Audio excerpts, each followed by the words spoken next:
Okay, now that we know a little bit about playlists and how to make a comp track, let's put ourselves in a different context. Here we are in the studio, or you sitting at our desk with a small interface, and we want to record a guitar solo or a vocal. And in this instance, it's going to be a vocal. Maybe I'll do a little guitar solo sounds. I have my vocal track. It's a mono audio track. My clip list is empty. What I'm going to do is, so this is about making life easy for an individual who has to engineer and play for themselves. And we're going to use what's called loop recording. So if we come up to options and put on loop record, okay, so it would not be chosen. Now it's chosen. You see this icon of loop on our record enable button. I'm going to highlight three measures.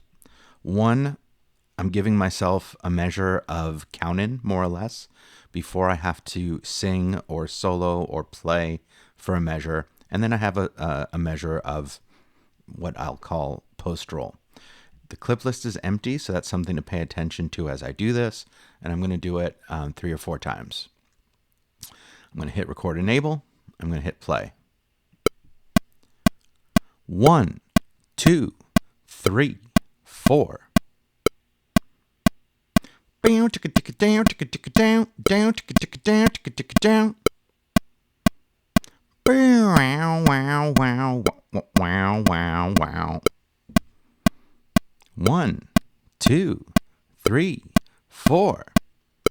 Okay, so what I have now is the fourth take visible. And remember that we had talked about playlists.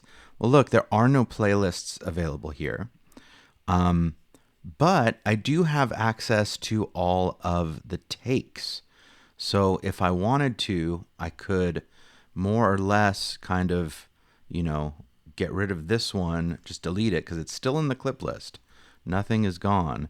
And I'll take, this one, or I'll grab this one and I can listen to it. Which one is this? Guitar? Ooh, gotta take it out of record ready to hear it. Gotta actually have an active output. This is not something that you'd be doing. It's because I'm doing these weird recordings with weird routing. Okay, so that was the second take. Third take, I think that was another really cool guitar solo. Oh yeah.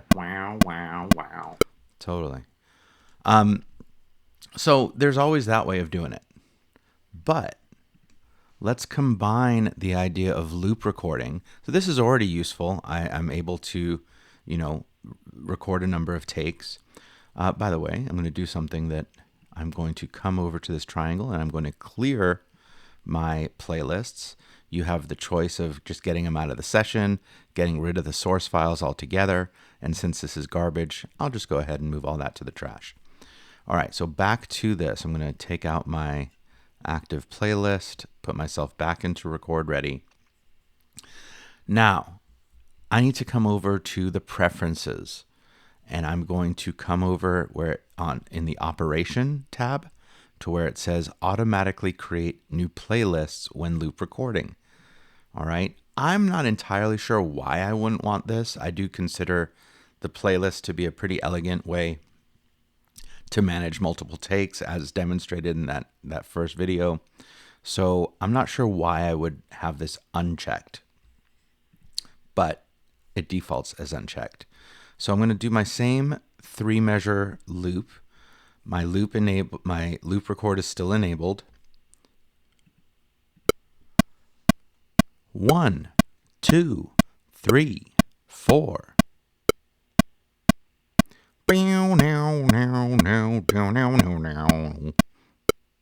Best.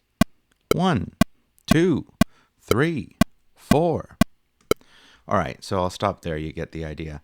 Now, they're still in the clip list. I'm always able to go ahead and do that same kind of drag in and maintain, but I'm going to come back and make a new vocal comp in this instance. And let's take a look at the playlists. And there are all the takes. So really, really useful. Again, solo. I don't have an active playlist, an output. 1, 1. I love it. 1 was awesome. 2. 2 was pretty good. But what was the best? Yo. Okay, so loop recording with or without loop record to playlist enabled. And I vote for playlists.